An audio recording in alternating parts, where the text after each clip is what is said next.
and then there's a little extra lag because then once the things connect, I got to say, yes, Instagram, go live, which then there's this, we'll talk about this fun industry page. Maybe Cherie's told you about it, the Pleasure Professionals page, which then I have to stream to, but I have to be a person to do that and not like a public figure. So it's a whole fun part. Right. I had my Instagram set up as public figure, and I actually had a lot less functionality. And it's like, okay, so you make this already, it's a tricky platform to use. It gets worse every year. And now you're making it even less functional. Okay, thanks. Yeah, that part. So as I jump through the hoops of Meta, and, StreamYard is great because it can, at least in theory, it's supposed to stream to everything, right? So right now I'm on Facebook, Instagram, YouTube, LinkedIn, but, there's certain hoops because now it's like, oh, we're connecting to TikTok, but not really because you can't live TikTok here, but you can republish your contact direct from here. So there's still a lot of those, like, the things that are, who was I talking to today? I think it was a different customer. And it was just like, I get it. All the things that are supposed to make our life easier. And all of a sudden Google Calendar lost my event, but my Outlook calendar has the kind of thing. You're just like, I don't understand. I don't know. The goalposts are invisible and they shift every day. And you're trying to follow a rule book written in invisible ink, and the rules keep shifting. Right. Or what was it? Somebody else very wise told me last week, where it's like, well, when the system's not made for you, it won't make sense. And I was like, interesting. There's a whole other episode there about talking about systems and how we hide behind the process, but now there's no accountability. So things like, I'm not a political podcast, but let's just not get our budget turned in. I'll leave it at that. I'm not allowed to not turn my shit in if I'm going to go on vacation, is all I'm saying. So seconded. There's a lot going on, and I welcome you. Hey, audience. I think some people are starting to get in, and I think I successfully posted my things to the spot. We'll find out in a minute. But if you guys are here, this was my backstage stuff, but it comes in the beginning because we're awesome. Welcome to the authentic show that nobody asked for. That is a little diddly web stream I'm calling Tuesdays with Tori because my coworker actually named it. It's going to be officially 3 years old in August.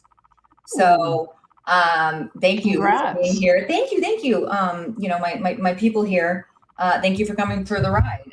They're literally, my audience has been here for the glow up, which is kind of a pun because I am the sales director at Paradise Marketing, which is all the condoms. We're the distributor for the adult retail side of condoms because they function completely different, right? These are Fortune some 100 companies. It's just different politics, right? Which is now, as of January, branched to the pleasure, what we're calling a Paradise Pleasure product, which is the illumination line. Which is the lighted one that I didn't get to talk to you all about yet, but we'll get there. It's super fun. I went and looked it up and was thrilled at the light up stuff. Yeah. It's like you can have a disco. Oh, you can have a disco. You can program your own disco. You can do rainbows. You can have it go to music, all this fun stuff. I got to figure out how I can merge this one into this one. That would be fun. But so it's the glow up, and thank you for joining us, Rain, in this. I've been selling commodities. I've been in the adult industry almost 13 years now. I was selling lube for almost 10 of it, and then condoms for 3 of it, and now jumping into sex toys, which has a different, maybe similar customers, but completely different strategies when you think about it.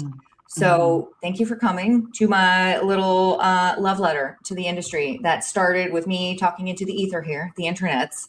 And all these great people keep talking back. And then great people like our mutual friend, Cherie, who I love and adore, just reach out and connect me to even great people. And I'm just going to keep doing it because, right, no one's stopping me. One of the meanings of life, one of the secrets of life, one of the hacks, as far as I'm concerned, is perseverance, is just keep showing up. And I have been in the industry and dealing with sex positivity long enough. At this point, people call me a legend, which I think is simply a polite way of saying the bitch isn't going away. No, but I like that. Rock with it, right? It's been 18 years now. And the thing is, you just keep showing up. And where a lot of people is that we live in a society where people want instant rewards, instant gratification, instant payoff, and they're not willing to stick for the 3 years of speaking into the ether because they're like, yeah, but where are my rewards instantly? And you've stuck to it, which is admirable, and most people wouldn't. Well, And there wouldn't be a path for me if there weren't the legends like you, lady, right? Like we were talking a bit behind stage, and we can talk about it later, like your experience in actual podcasting. I'm just lightly using this as a podcast term. There's so much, like I have the opposite problem. I have a lot of content I haven't been able to do much with because, you know, I've got that full-time job and the kids and all the stuff. And that's an excuse. I'm working on making, you know, ways for that to be more of a priority in my life, but also it's not a show that I started out to be monetized, right? So I'm still trying to figure out that strategy of it. And you know, if I got to get anything up on Apple, there's a whole Apple owns things. It's a whole, this Apple has this fiefdom and it's completely locked down, and they make it very, you're either part of our kingdom or you're not. And so I no longer have an Apple. I no longer have an iPhone because I ran over my iPhone and then I backed up and I ran over it a second time. And just to be sure I was thorough, I ran over it a third time, and I've never touched Apple products since. And what it was, Apple has actually had to pay out a lawsuit. They do planned obsolescence where your phone will work until the upgrade happens. And they're like, whoops-a-doodle, you didn't buy the new iPhone. It's totally 100%. Just a coinky dink that your phone, which was working until the new phone that we got out last week, suddenly isn't working. Oh, that's amazing.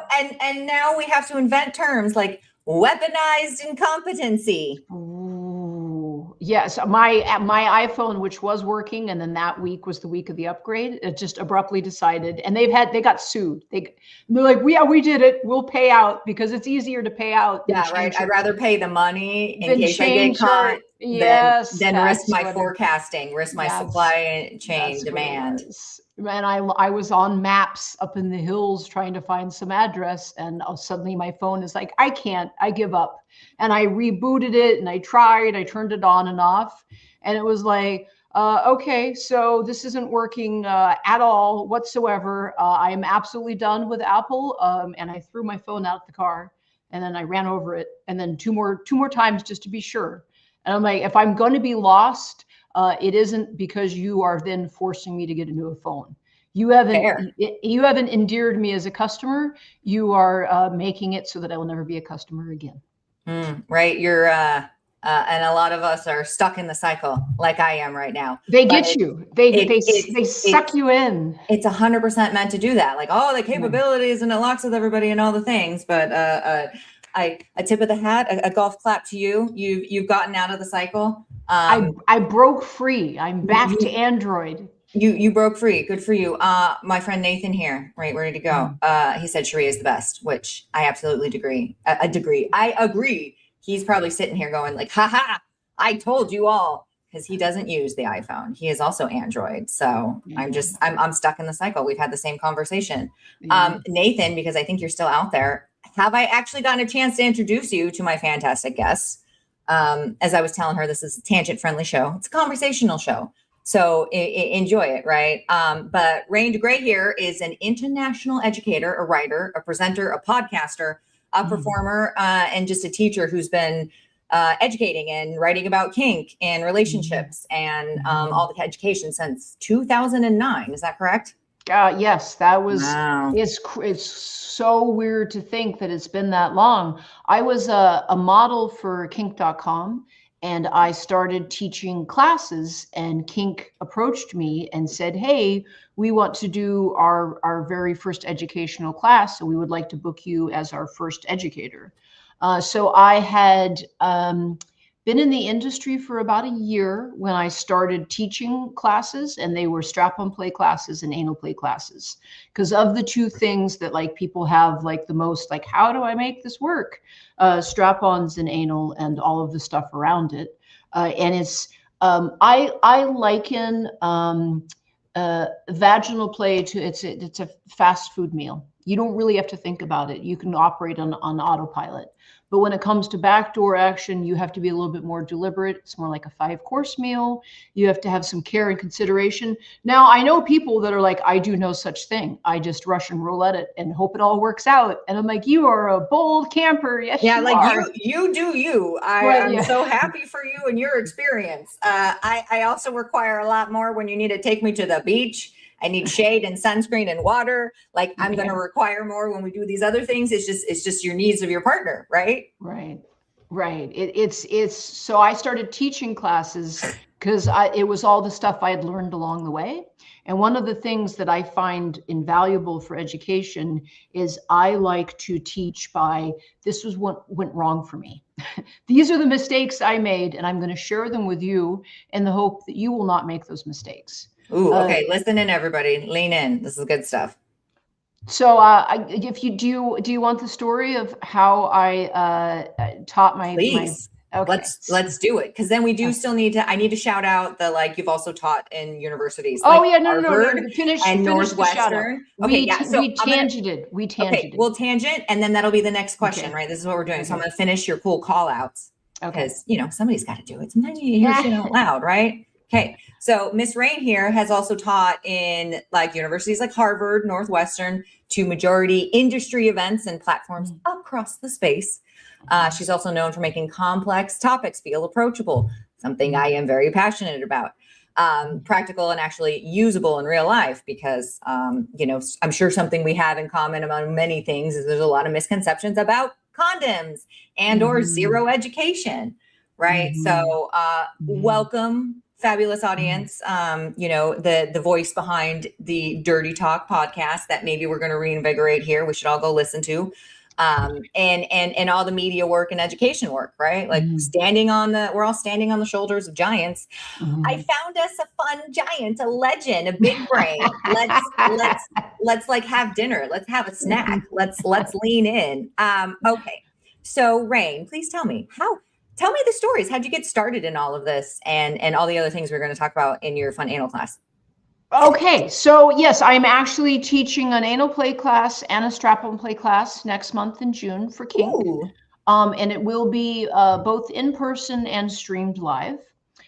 So me as a kinky person, I was born in, I'm going to say it was a commune, but if we're going to be more accurate, it was a cult. Guru, white robes, chanting, tofu, meditation, celibacy, very strict rules and codes for conduct, where sexuality wasn't shamed. I had no negative baggage around sexuality, but I was also in the commune. It was very strongly reinforced that sexuality was a weakness. It was very mundane. You were a householder. You were, falling to lower, more animalistic urges. And if you were more enlightened, you wouldn't have these base animalistic sexual desires. So in the commune, it was worldwide, but the area where I was, there was roughly 2,000 members and 22 children. So there really were not a lot of kids happening. And I was given zero sex negativity. And as much as the commune was like, you shouldn't be banging because we're all going to, align our chakras and we're going to achieve the white light. And sex is the last thing in the world that you would want to even bother wasting your time with. Very keep all your energy. That's powerful.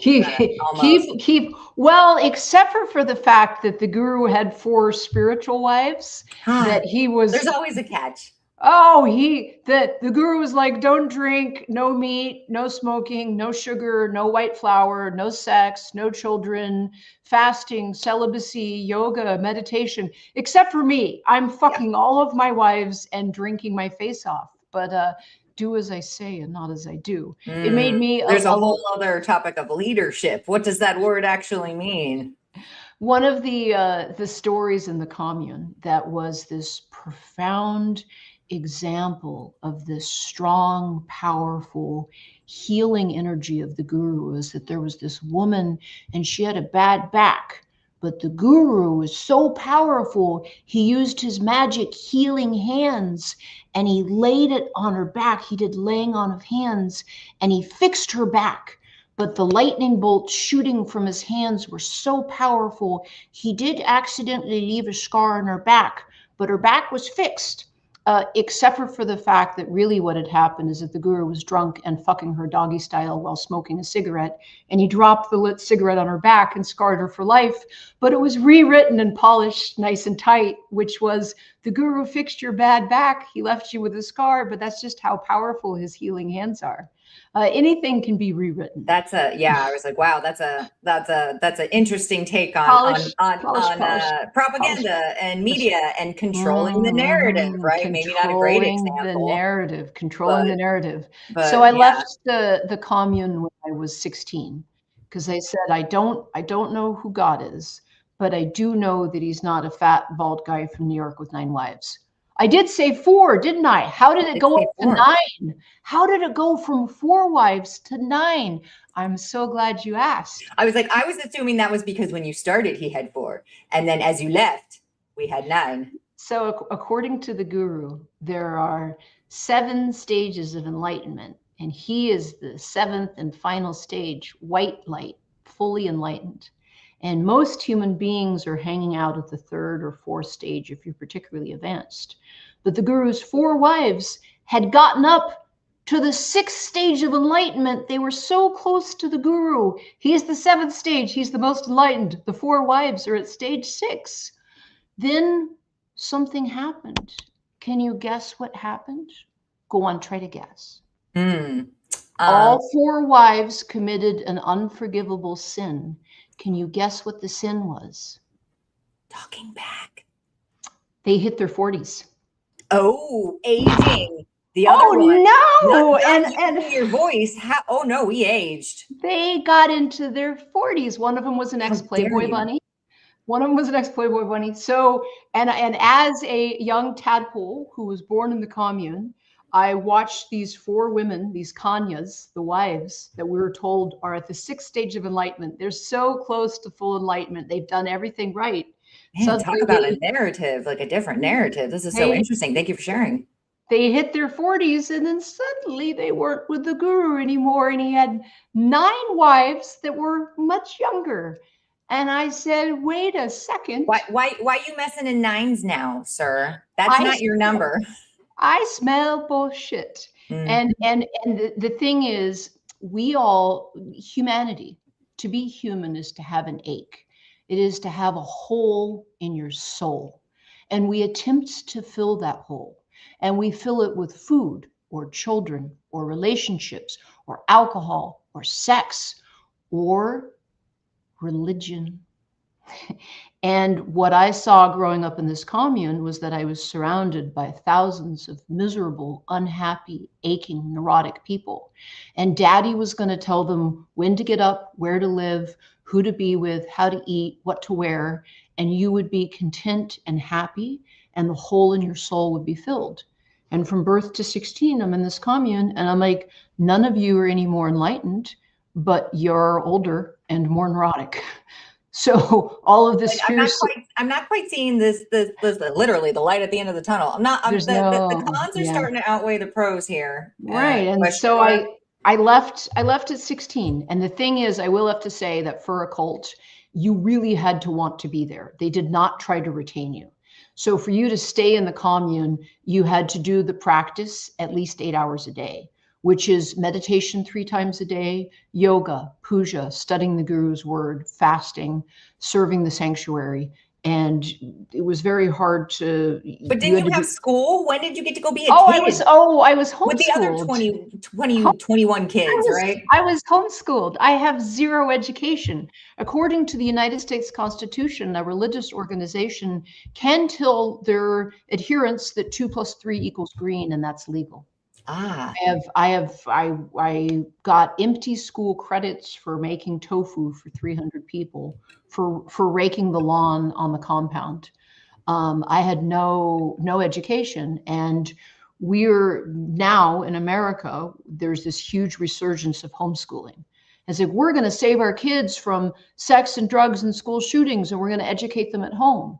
Well, I'm an example of having been educated at home. And it is true that I've lectured at Harvard and Northwestern, and it is true that I'm not dumb, but I have this huge stumbling block that I have to deal with every day where I have zero education, because the commune and my parents were like, you don't need education, baby. You're going to be enlightened. All of your chakras are going to line up and you're going to hit the white light and you won't need algebra. I don't know how to do my multiplication tables. I know how to do yoga, and I can cook tofu in bulk. But it's not like when I left the commune, I had no negativity baked into me about sexuality. But I also had no education, no social no idea about like doorbells were overwhelming. I grew up with no TV, no radio, no newspapers, no sidewalks. I was, wearing white robes and eating tofu and hanging out under a pine tree on the side of a mountain.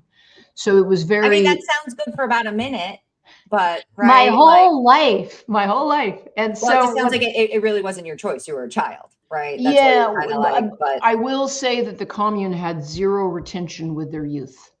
No one stuck around. And, the commune is like, well, but like sex is gross and babies are gross and families are gross. What? And if you look back at really strict religious organizations, it was either the Quakers or the Shakers, which is, it's either an S or a Q, but their entire dogma was you don't have kids. And they're like, well, our numbers are dying off. So they're like, well, we will adopt in orphan foster children. And then some of them will want to stick around. It would have to be the Shakers, because they're not around and there are still some Quakers. President Nixon was a Quaker. Was he? So I have Quaker ancestors on my father's side. Right. I do believe, don't misquote me, but I believe that Richard Nixon was raised a Quaker. So this was the Shakers. The Shakers were not having any babies, and they were like, well, let's adopt kids. They weren't able to adopt fast enough, and the kids didn't stay. And that's why we don't have the Shakers anymore. So the commune, it's staggering. Serves you right. Kids are not gross. They are gross, but they're also beautiful. Okay. Well, they are distracting from your spiritual development. And most importantly, money that you're spending on kids, you don't give to the guru. Of course not. Interesting how that works. So the guru actually had an entire Fijian island, because he had multiple millionaires that were in the commune. In fact, the lead singer of Live, the guy that did Throwing Copper, it was a big hit in the 90s. He joined the commune for a while. Again, a while, like, right? It's a nice reprieve, maybe. Question mark. Well, he was searching for answers, and the guru went to Colombia. He was very charismatic. That's undeniable. He could captivate a room by simply walking in. Right. So was Hitler. So was Hitler. That's the thing. And I think that it warps you. If you, through no dint of your own, are born to be charismatic and appealing, and you walk into a room and people are like, ooh, you're fascinating, that can fuck you up. And doesn't fuck up everyone, but some people, if you are used to walking into a room and people lose their shit just when you grace a room with your presence, how does that not like twist you? You have to be super ethical to not let that go to your head. And I think at a certain point, when the guru realized that he wasn't able to save his devotees, he was like, fuck it. I'm just going to take all the money and I'm going to drink and I'm going to have sex with everyone in my inner circle. I don't even care. And I'm gonna control the narrative and that poor woman that you shared the story with, like, I had a whole different experience, and I had a whole different, and if you can control the narrative, you can control people's perceptions of reality. And if you'd mentioned Hitler earlier, if you want to go to World War II, that was, I think, the first inkling where you had people that were like, oh, you can really control someone's perception of reality. And if you can control the truth, you can control a population. Here is an interesting, so this was a podcast episode that I did back in the day. We had no idea like about germ theory. And basically the company that created Dixie cups was like, how do we get people to use these cups? Because they're disposable, bad for the environment, lined in crap, covered in dye. You Costs use more the cup money. once, You have to keep replacing them. you have to keep replacing them. How can we convince people to purchase these cups? They don't need them. They have cups at home. How do we convince them to purchase something that they then throw away? And they hired the great nephew of Freud, who was a psychologist and ended up becoming incredibly good at marketing. And what he did is he created a didn't exist before he came up with it, a Department of Public Health and Safety to tell everyone that germs are dangerous and icky and bad. Do you know what's the perfect solution for germs? Well, Disposable everything. Disposable Dixie cups. And he completely reshaped American consciousness and our perception of reality. And he was doing it because he was being paid by Dixie cups. But he created a government, well, it wasn't even a government, but it came across as a government Department for Health and Sanitation. And I know that later on in this, we're going to get into social media. Yes. And my feelings on that. And believe me, I have a lot of feelings. I love it.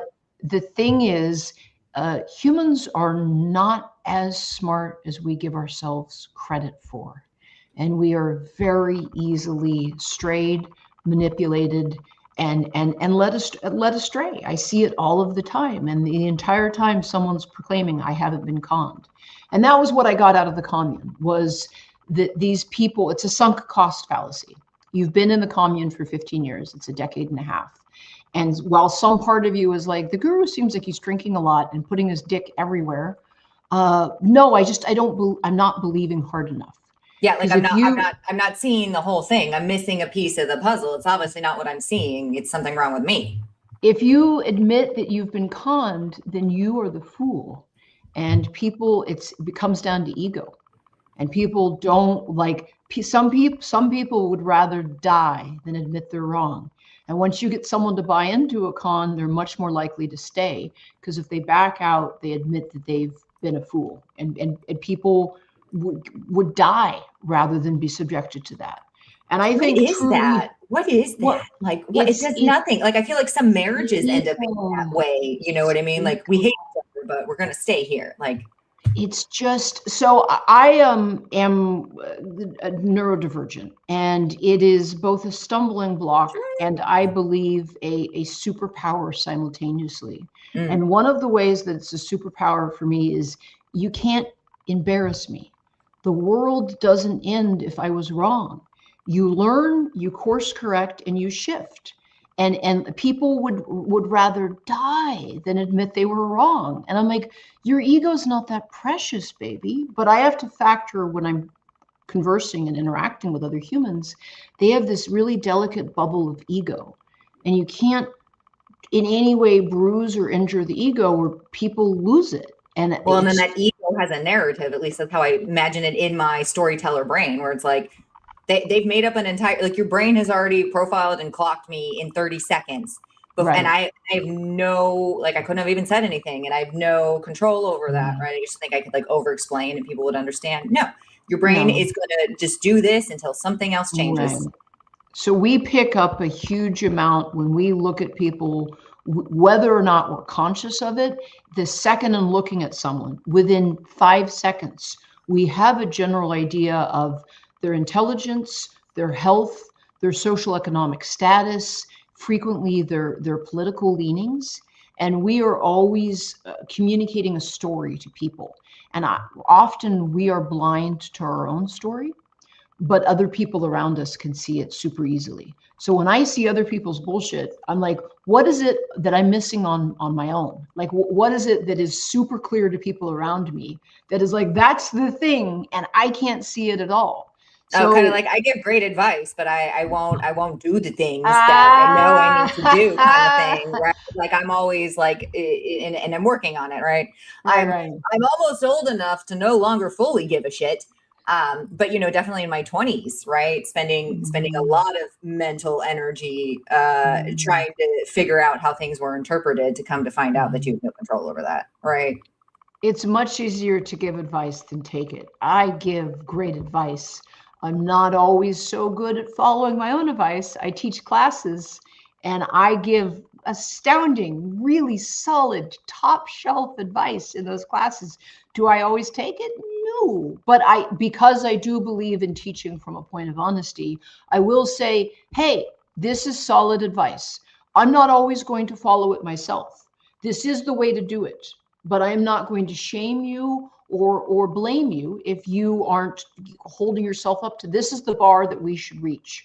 I'm not always going to reach it. You're not always going to reach it. I, for instance, am a huge fan of double dipping. You can't do that. That's bad. That's BV. That's UTIs. Okay, sure. I understand that. And you shouldn't double dip, but I do and I love it. You know, like let me take my, but I'm going to teach not to do it. And then I'm going to do it anyway because I like it. But I know that the stuff that I'm doing doesn't necessarily follow my own teaching protocol. So when I left the commune, I knew I was kinky. I believe research is my jam. As a neurodivergent person, Is that what it is? Do we all love research? The neurodivergence, do we all love it? We love a good info dump. That is our thing. That is how we're wired. I feel like we're talking more about it, but certainly through there were no words for my brain is spicy. There were no words for spicy brain, but I did find a 1858 12-volume history on ferns. And I refuse to believe in 1858, when all 12 volumes got published, that whoever had 12 books to speak about ferns was probably just a titch of the neurodivergent. I'm just saying, as a possibility. Well, and then for context, I just have to say to the audience, a lot of you know this, but she just said 12 beautiful books on ferns from, what was it, 1858? Mm-hmm. And the world just started testing tampons with not saline solution. 5 years ago? We have less than 20 years of research on PMS. And what was it? Literally just 4 years ago did we even start double-blind studies on HRT. So here's the thing, you and me, sweetie, we're not real humans.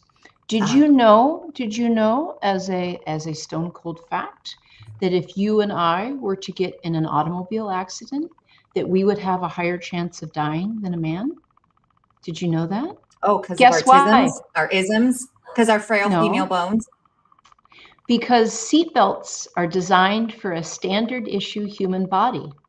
What's a standard issue human body? It's a man. It's got a penis. Everything is set up for a man. So if you and I, you're with your partner and you're in a car and you're both seat belted and you get in an accident, they have a higher chance of surviving than you because they have a default human body. And you and I do not have a regular issue human body. We're not real humans. We're secondary humans. And if you want to, we were doing drug studies. It is atrocious and egregious and infuriating to me that because we committed the crime of being born into a female body, that we are not considered real humans. So this is an example that I give. You'd mentioned my podcast. I'm looking for a new host.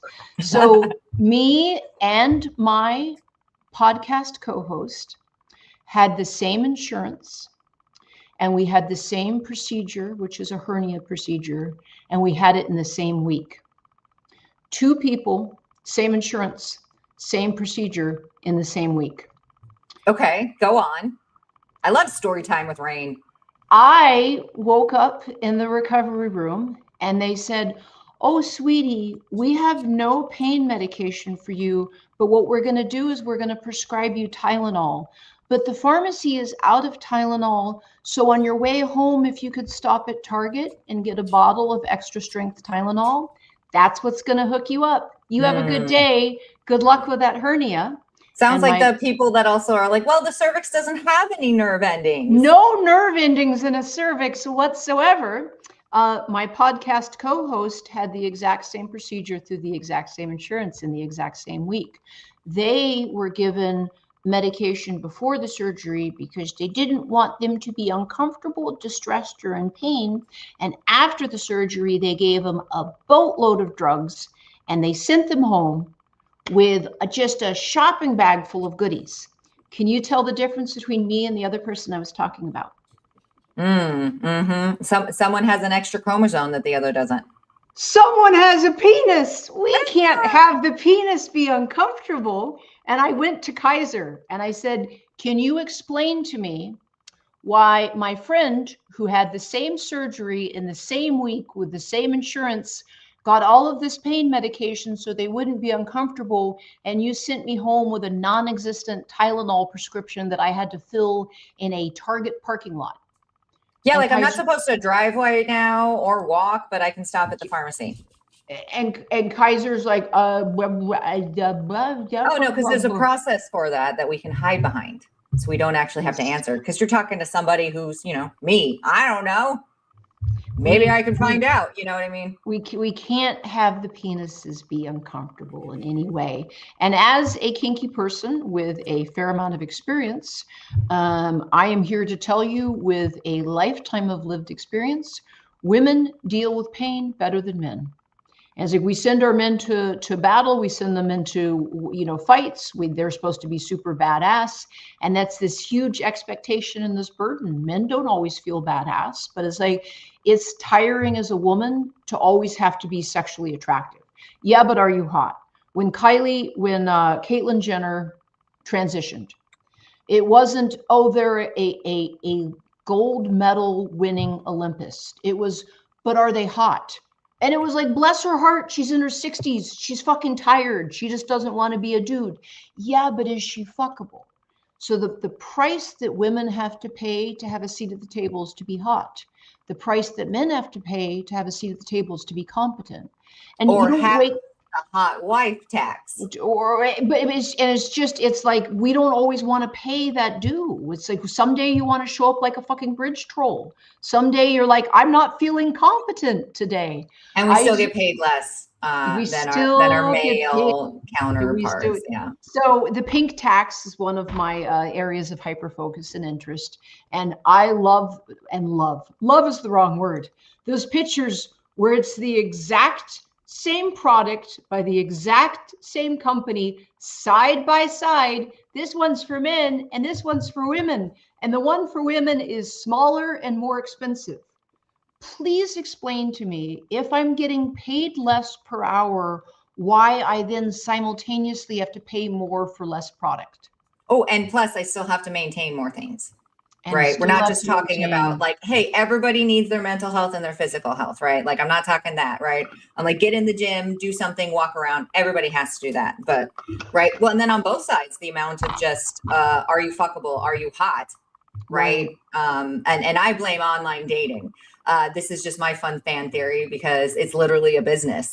So of course, these apps and whatever else are going to keep the hookup culture, which I'm down for, but are they really helping with humans connecting with other humans, or is it just another quick fast way to drunk text? Right? They're not. So actually, if you're not aware of this is another one of my areas of hyper focus.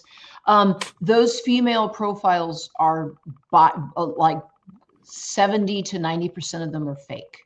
Right, because they're pumping the business. They want to keep their business going. The business. And the thing is, if you have a man and a woman signing up for a dating site, the odds are, statistically, the woman is much less likely to hookups.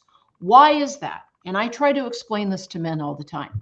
Imagine, sweetie, work with me, story time. Yes. I want you to try and imagine. Yes. Who you have to fuck on this planet is half a foot to 1 foot taller than you, is typically around 100 pounds heavier than you, has poor rage and impulse control, and if things go poorly, you can end up with an STI. Oh, because as a receptive partner, you have a higher risk of STIs. Oh, only one side of the equation is at a risk for pregnancy. and you have societal shaming.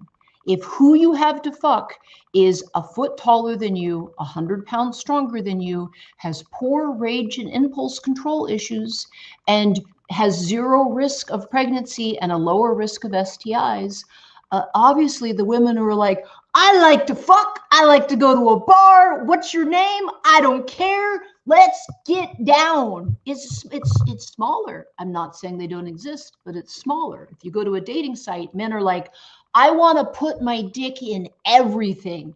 I don't care about your name, your political affiliations, what's your favorite food or color. I just want to put my dick in you. Wait, where are the ladies? What? But this dick is the most special dick in the entire planet. Man, can I just get a little bit of that confidence and actually keep it sometimes? Not in this whole like, fake it till you make it, right? Experience it until you know more. I'm like, could I just get a little bit of that? That'd be great. So here's this is not all penis owners. Okay? Not all for penis my audience owners. people out there. But we're not like saying no to we're you. Not. We're talking in general here. But the patriarchy is a poison. And it's a poison for literally everyone, men, women, non-binary. We don't really take the time to unpack how much the patriarchy poisons things. When I talk about the seatbelt example, you and I have a higher risk of dying from the patriarchy because they didn't consider female bodies for seatbelts. But the thing is with men, every single day from the moment of birth, they are told, they are taught, they are shown by example. The entire society is set up. You're more special. You're preferred. You are the best. It's you. You are the main character. And that is just baked in any culture everywhere around the planet. And what happens is that women are not told that. We are not told we are the main character. But what happens is when men from birth, it's hard to ignore the fact, oh yeah, in China, if you're born a girl, oh, they're just going to throw your body out on the street. You will die in a gutter. I've seen the pictures. Well, she didn't have a penis. She's a liability. She's not an asset. And when that's the narrative that's baked into you, what society is telling you as a man is that you have to be knowledgeable at all times, competent at all times. You have to have a big fat fucking wallet. And what if you show up one day and you're like, I don't know the answer and I don't have enough money in my bank account? You're a failure as a man. But what we get is if men are told they're the main character and they go out in the real world and they try and interact with the other 50% of the human population that doesn't have a penis, and the men don't get what they want, not all men. Isn't it 5149 now? You're right, correct. It is. No, it is. It's 5149. But it breaks men. It breaks them psychologically, and it causes them significant amounts of trauma when they're like, but I was told from birth in 1,000 invisible ways that I was the most special. And here I am, and I am ready to explore this wonderful universe we're in, but I'm the main character. I get what I want because I have a penis. And then you run into the other half of the 51-49% of the human population that doesn't have a penis, and they don't do what you want. They don't comply. That breaks some men. And that's how toxic the patriarchy is. So on dating apps, they have almost all of the females' profiles are fake. They want you there. They want you chatting. Oh, you look so good. You fucking hot, sexy stud. You stallion. Oh, rar. And you're not. She's never. It's not like real life expectations. Maybe like have a conversation with me first, right? She's never going to meet you, and you're also asking for a woman to take a significantly higher risk. It's not just the pregnancy, which you don't have to deal with. It's not the fact that they have a higher chance for STIs, fact, and societal shaming, which you don't, fact.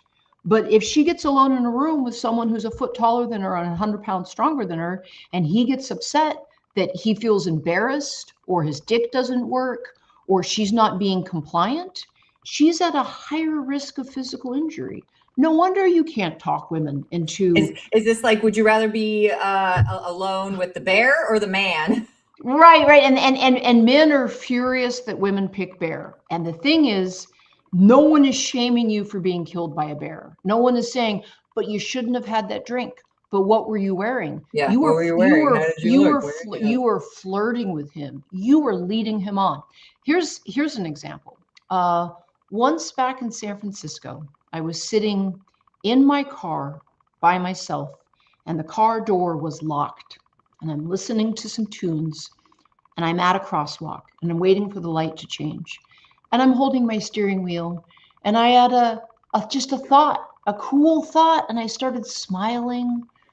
Oh, and a man stopped in the middle of the sidewalk, looked at me through my windshield and was like, me? And he stopped walking. And I'm like, my dude, keep walking through the No, crosswalk. I'm the main character in my movie up here, dude. You were not invited. It's not about you.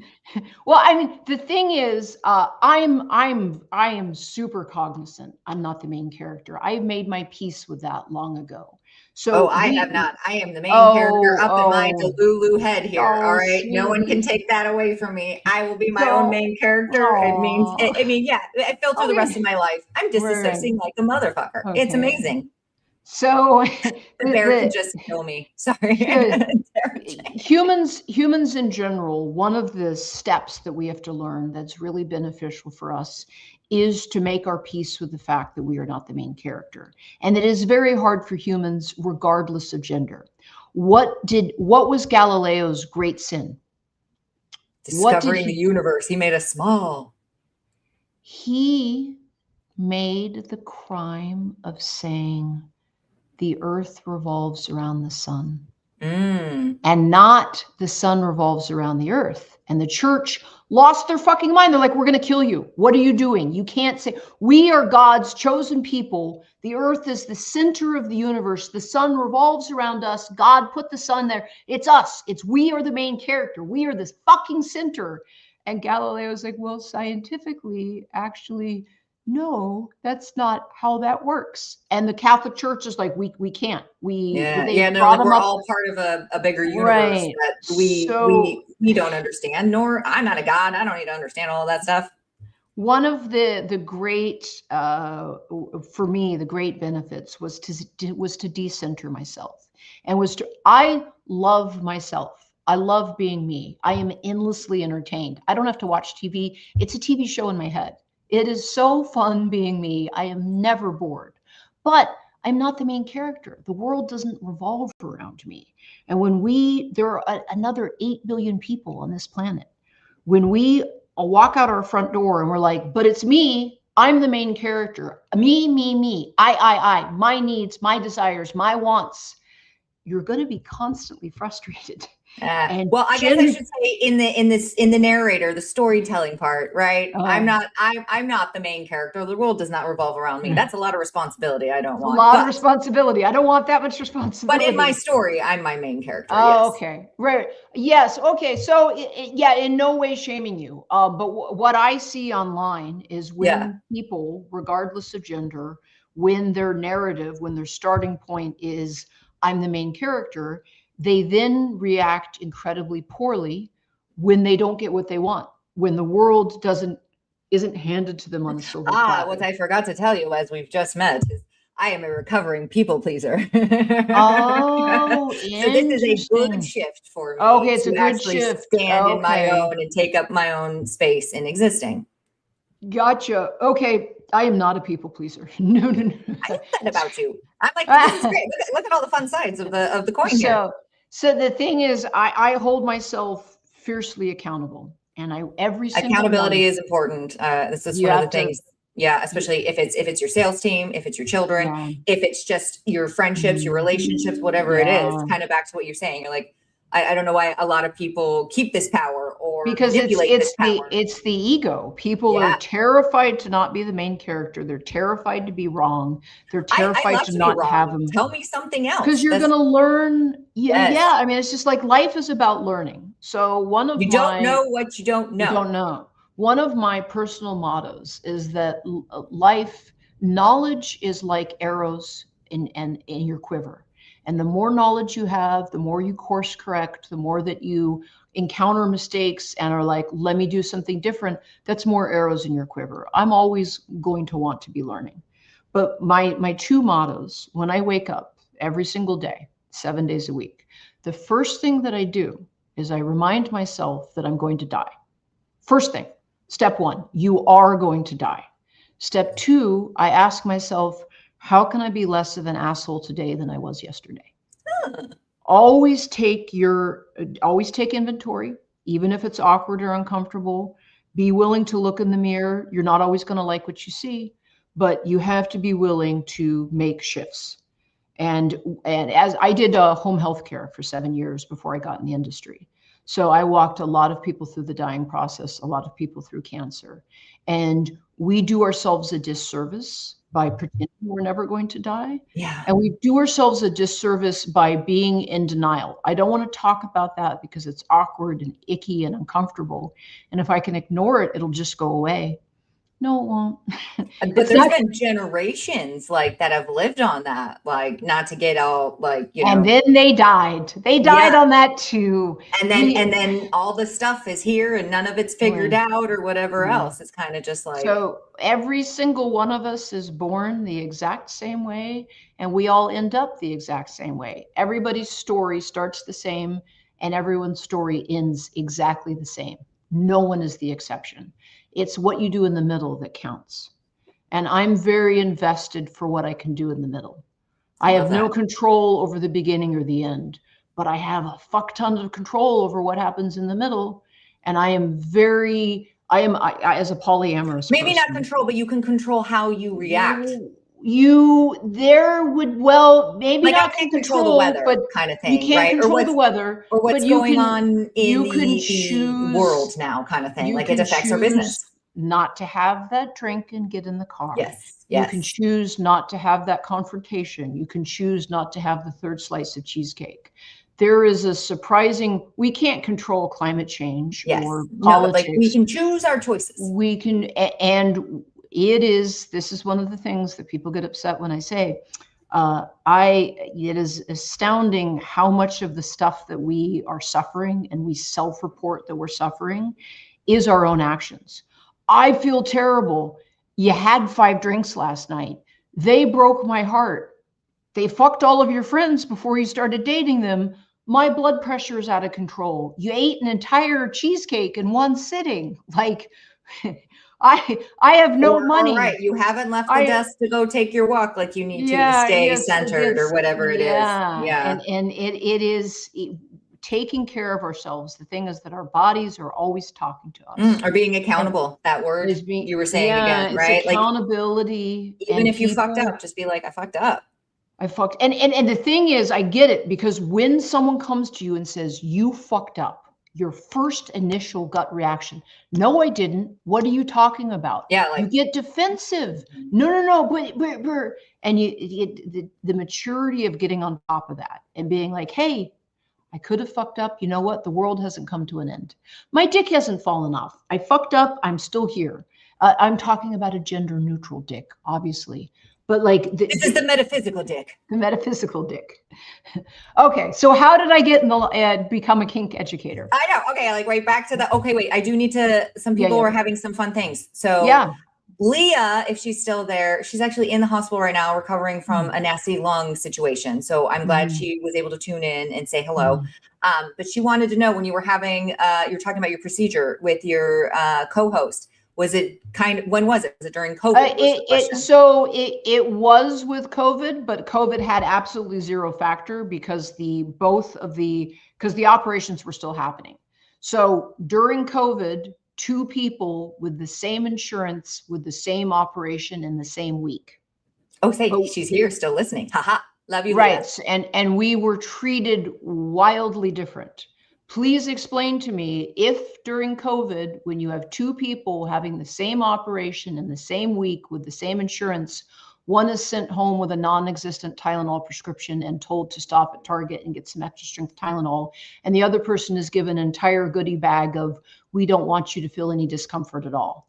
So COVID itself wasn't actually the factor with that. I have a friend who is I'd say more of an acquaintance. I don't want to use the word friend too lightly, but they are a full-time Kaiser ER nurse. And they're like, oh yeah, sure. I had my second kid. They cut me open. It was a C-section. They sent me home with Tylenol. And I'm like, yeah, they sent you home with Tylenol and a whole baby and no and a whole sleep baby and like and no what? sleep. And then I gotta like hold my insides in again. Like what? Yeah, but you don't have a penis. So, if you say that you're in pain, you're hysterical because your womb is wandering. You don't know what you're talking about. The whiny woman syndrome. Women are not to be trusted. Leah said that maybe males get more pain meds because women have higher pain tolerance, which is true. She's absolutely right about bots and dating sites. Even in the old day, clubs would let females in free and limit how many men could come in the club. It's a market for men. Women have different incentives for partaking. So that's a two-part thing. Yes, women do have a higher pain tolerance, but here's the other thing. Women are told we are hysterical. Women are told that we're imagining it. So I not only had a hernia, I also had a full hysterectomy. I have no more uterus. It had to be ripped out emergency through my belly button. And I went to Kaiser for 5 years and I'm like, Kaiser, my insides are rotten. And they said to me, sweetie, you just need to get a hobby. Your pain's like have a radio glass of wine and get a little date night in. Your pain's like a radio dial and you're just dialing it up. So you need to focus on something else because it's just your little female brain. You don't know. And I'm like, because this is what's taught, right? This is what's women, like, female doctors would look at me and tell me that. And I'm like, I'm not hysterical. I'm not insane. I'm not making this up. And when you are invalidating me and telling me I am a shrill, hysterical, illogical female that needs to get hobbies. So I had the hernia operation set up. This was during COVID. That's a great question. And I brushed my right hand against my abdominal wall and I felt something roughly the size of an orange. It was about yay big and it was on the left side. And I was in so much pain, I couldn't stop crying. And I went to the ER, had my mask on, COVID, and they went and put me through the MRI machine. And a doctor, he was a man, came into the room and he said, well, Rain, I've got good news for you. And he's holding up the test results. I just finished looking at the MRI and you do have stage 4 cysts that are growing toadstool sized on your uterus. So I had reverse fibroids. Stage 4 is the worst stage you can get. They're basically mushroom shaped. But that's good news. The toadstool stem had gotten so long they'd looped around themselves and knotted and had actually cut off their own blood supply and were liquefying inside my body, which is incredibly painful. You can't get worse than stage 4. And the doctor said to me, you don't have a hernia. No. But you do need an emergency hysterectomy. And I looked the doctor in the face and I said, sir, I had my first hernia operation at 5. I'm wearing a dress. I can lift up my dress right now. I can show you the previous hernia scar that has failed, where my abdominal walls is visually bulging through. You can see it. It's pushing out through the old hernia scar. And a hernia specialist who works for Kaiser, the same company you work for, has me scheduled for an emergency hernia operation in 3 weeks. Yeah, like it's there. So we've already confirmed that. Would you like me to lift my dress so I can show you that? And the doctor said, no. And I'm like, are you willing to call your fellow Kaiser doctor who has me scheduled, the hernia specialist, who has me scheduled for a hernia operation in 3 weeks, and inform him I don't have a hernia? Or are you willing to consider that possibly you are reading your machine results wrong? And his face just went blank. And he said, you can go home now. I'm like, I'm in agonizing pain because of the fibroid masses. What do I do with that? He's like, you can come back to the ER if the pain's too much. I was like, thank you for nothing, doctor. And I went home and 3 weeks later, I had the hernia operation. Spoiler, I did actually have a hernia. It was there. And then turns out it was double duty. Double duty. And then less than 3 months after that, I had to have an emergency operation to have my uterus pulled out through my belly button.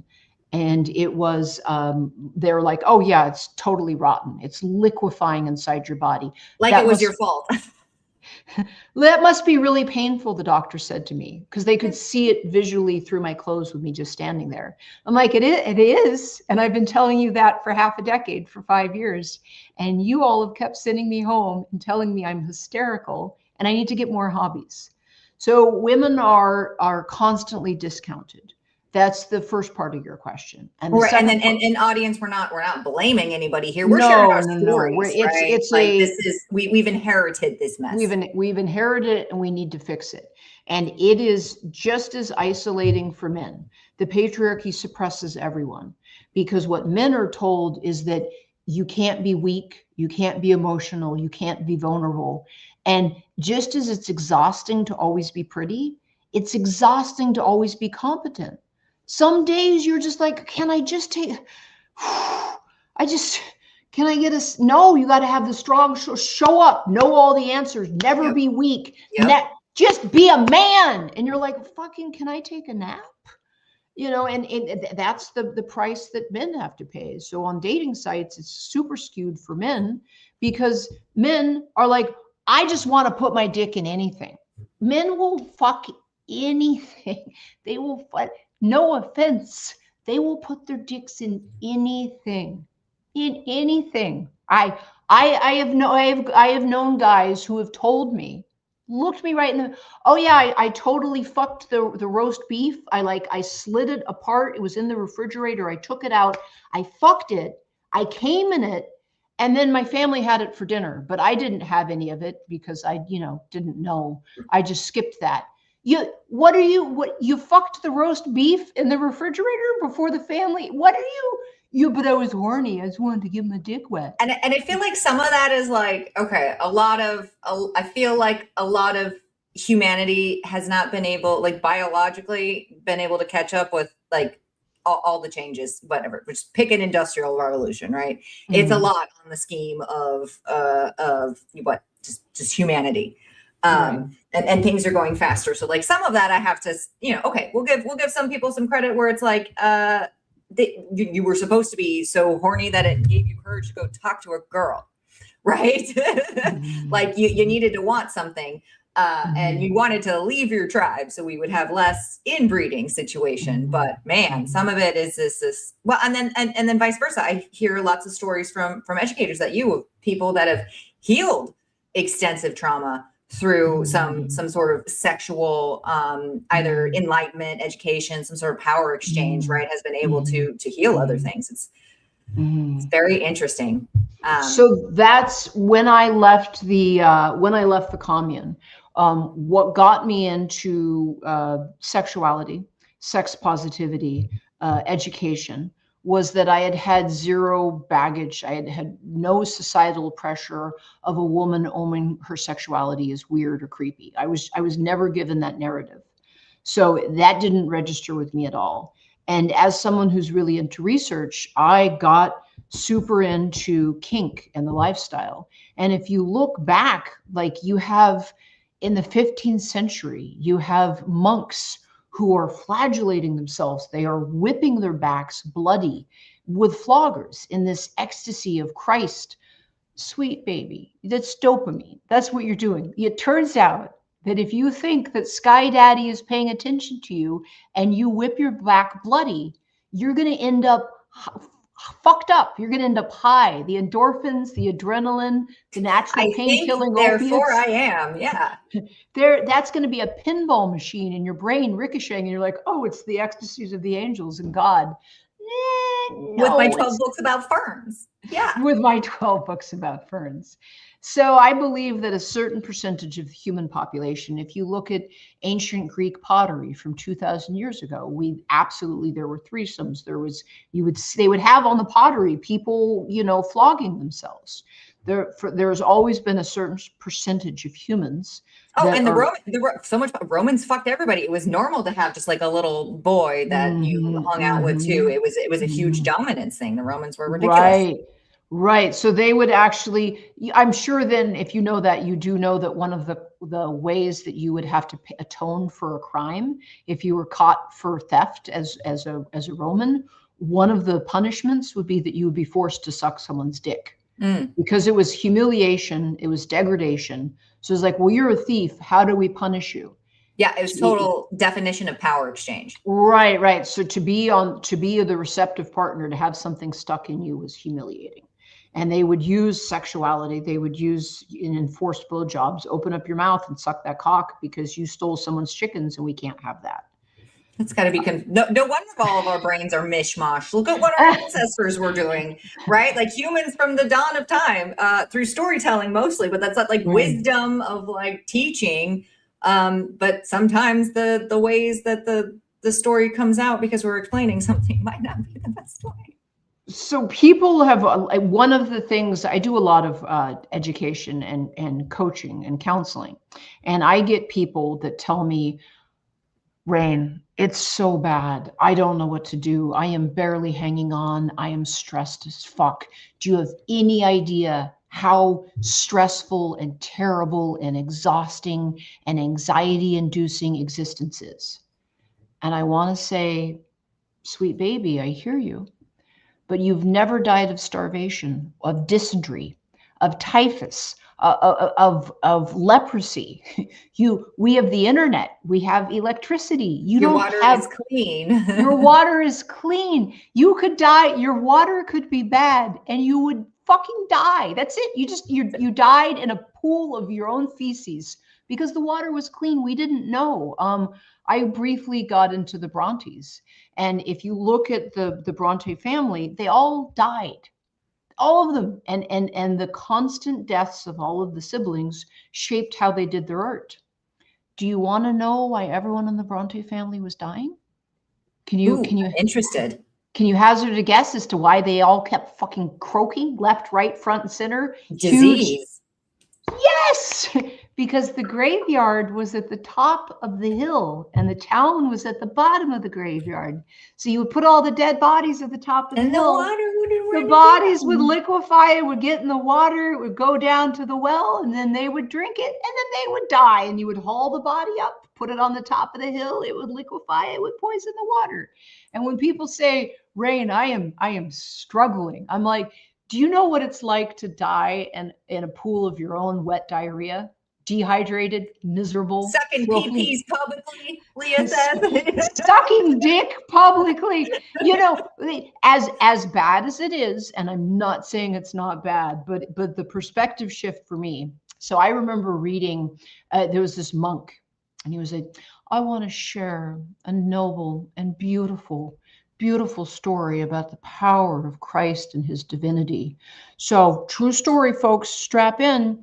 There was a knight, and you know how knights are, big fucking sword. He's got a horse. He's going to go kill a bunch of peasants. They're the same race and ethnicity. They're the same. They're his countrymen. But he's going to kill the peasants because they're not really human, because he can, because he's got a sword and he's got a fucking horse. Death for you, because he woke up but he's in a bad mood.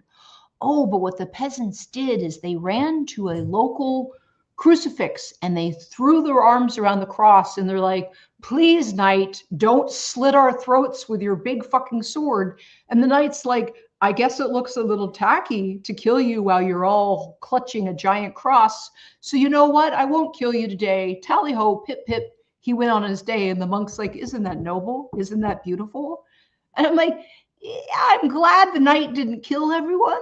But at the same time, like if you're I think he was more concerned about the media than he was about the outcome, right? It looks bad to kill them all and leave their corpses in the pile around the crucifix. Like, I'm not concerned about killing them. I'm just concerned about what I would leave them. It'd be bad aesthetics. We don't want that. And I try, that is a perspective shift I try and offer people. Are we in the stupid times? Oh, we are. But I think all of humanity is stupid times. Is like, have you King Henry V? They had fleas. Everybody had fleas. There was nothing you could do. You had lice. No, that's why you saw those big old collars. Right, because it was just like, your fleas would fall off, and they just wanted to put the fleas in the little collar and dust them off later, like fashion and function. The king would put a strip of fur and he would lay it in his bed. And what he would hope is that the fleas would go to the strip of fur and not bite him. And I'm like, look, folks, as bad as it is, are you lying in a bed, freezing or boiling, covered in fleas, and you're not sure where your next meal is going to come? Probably not. And that perspective shift, we think in each moment is just, no one has ever suffered as much as me. I don't know. Leprosy's pretty grim, man. Parts of your fingers just fall off. You rot from the end. There's nothing we can do. Syphilis, we didn't used to have a cure for it. Your nose will fall off. It rots out your bones. It literally rots your brain. It rots your brain. Have you brain seen the goes... stuff that's coming out where people who are diagnosed with some sort of dementia going back, they had syphilis. It was specifically a lot of non-veterans, you know, that don't ask, don't tell, we don't know what's happened. But and after the initial sores, the syphilis can appear to clear. And you're like, well, I don't need to go to the doctor. Well, 20 or 30 years later, guess what? You have a brain like Swiss cheese. Well, yeah, a lot of times you won't even know. One day it's a headache. Right. The next day you're kind of like clammy. Like it's what they call it, like the mimicker disease, because it's really hard to diagnose. It could be anything. Right.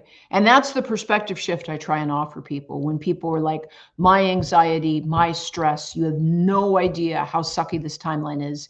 Yeah, but if you leave your house full of fleas and dirt, there's not some knight with a giant fucking sword who's like, I could kill you if I wanted to. Like, that's the perspective shift is, as bad as things are, I'm not saying they're not bad. It's never been better than now. As a woman, as a female-bodied person, someone who doesn't have a penis, I have $5,000 worth of dick in the other room. I have much cock, but I don't have one attached to me. There's no point. Anyways. There's no point in human history I'd want to go back. The good old days, women couldn't have credit cards until, was it in New York, till 1972? Right. Again, look at the timeline. Look at the timeline. That's not that long ago, people. It wasn't that long ago. My mom went off to college and couldn't have credit cards. That's just what it was. She couldn't wear pants either, right? Well, my mother, in the beginning, right? Yeah, in the beginning. So my mother had to do a protest, and she was attending college. She was over the age of 18. It was like, you have to wear a skirt. She's like, I don't want to. They're not comfy. And all the students had to get together, and over the age of 18, at a place they were paying to attend, they had to protest and say, we don't want to wear skirts. But it's that level of one of my areas of hyper focus is pockets and bicycles. So any point in human history where women had more freedom or accessibility, people would lose their minds. So if you look at Chinese foot binding, they're like, oh no, it's elegant and sexy to have a little tiny foot. It makes you super feminine. It's making it so the bitch can't run away. You're literally hobbling her. Isn't that just high heels today? Question mark. That's just, high. Whenever I'm in an airport and I see a woman in high heels, I'm like, sweetie, bless you. You are suffering for our viewing pleasure. I know how uncomfortable that is. Yeah, that's work told you to put those shoes on because someone's picking you up at the airport. I would be traveling in flats personally, but when I see someone staggering like a drunk giraffe through the halls of the airport, and you're like, I've got my heels on, I'm like, I know you're suffering. High heels originally were actually designed for men to help them into horses. And now but it is immobilizing women. So I actually was reading an interview with a New York subway mugger. And he said, well, what I would do is I would just stand under the stairs. And the second I heard a woman walking in heels, I knew that I had someone. The second that I saw her in heels, I knew that I had her and she wasn't going to be able to run away. And so, hold on one sec. I know it's like we might have gone over time a little bit, but we've been have we already? I know it's been an hour, but it feels like 30 minutes. You will have to come back because we didn't even get to social media stuff. And I feel like I have so much to say. I haven't even gotten to how I became a sex educator. But this is going to be perfect because now we get some backstory on Rain, and then I'm going to have you back like soon. We'll make that happen. Give me one sec. Leah says, I love that you are saying this about the clothing. It's like a little history lesson in here too.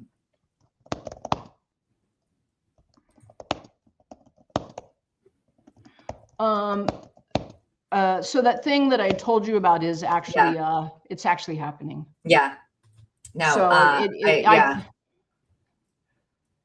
yeah. Okay. No, I mean, I figured it was a possibility. Sorry about that. No. So we're gonna take care of it. We got you. Okay, We're gonna figure out a time to deep dive, because I still want to poke your brain on just you've had such an incredible journey, but like a lot of stories and a lot of wisdom there. I'm like, if you've got time and you're willing, I'm sure we'll at least entertain Leah here while she's sick. But no, that would be great, because I want to still talk about like your business and how you've built a voice. You know, I'm sure you've got great tips for the podcasting life, whatever podcast is now. And I did want to mention some of your education with like kink and accessibility as well. Okay. So we'll have to come to that. So this is part one. This is part one, ladies and gentlemen. Anybody out there? Hello, anybody out there in the ethers? You know, thank you for staying. I enjoyed this conversation a lot. This is actually like one of the first times Rain and I are getting like to have a conversation. So thank you. Again, when I started this whole thing, it was like, oh, I would love to just sit in on someone's dinner or someone's fun girl chat where you just sort of feel empowered. And I definitely felt that way today. So thank you so much, Rain.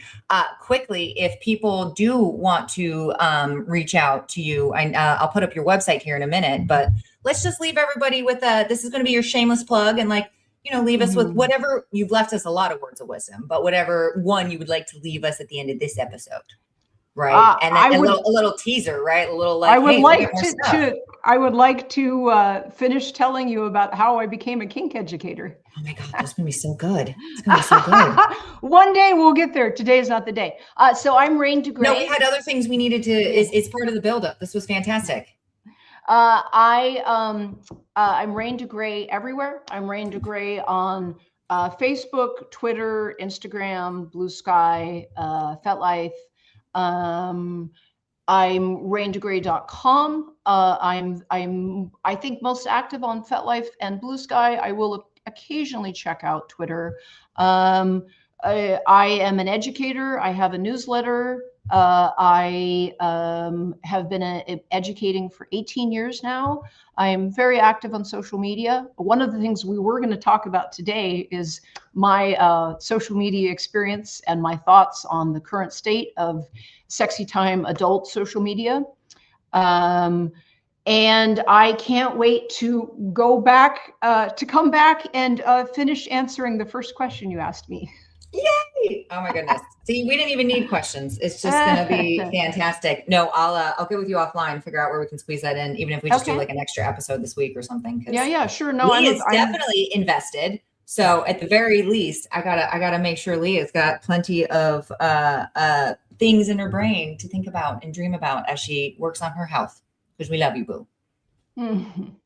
All right, man. It's only Tuesday, guys, but I'm ready to roll. Tuesday. This is where I wrap up. Haha, because I sell condoms. Isn't that funny? And if you've missed this whole conversation, Facebook will leave this up. Instagram probably deletes this after 30 days, but YouTube is your go-to where you want to go to just kind of, it auto posts there after this is done. And I'll reach out, everybody. If you've got other questions or things you want, maybe we can like pre-plan. Like, okay, now that we've like introduced all the ness that is Rain, like, ooh, we're gonna be like, I got your email. Definitely to be continued. Yes. This was delightful. You are very easy to chat to. Likewise. I have so much more to say. I know it's gonna be good. We'll wrap it for today. To be continued. To be continued, right? Save for part 2. Thanks, guys. We'll see you later.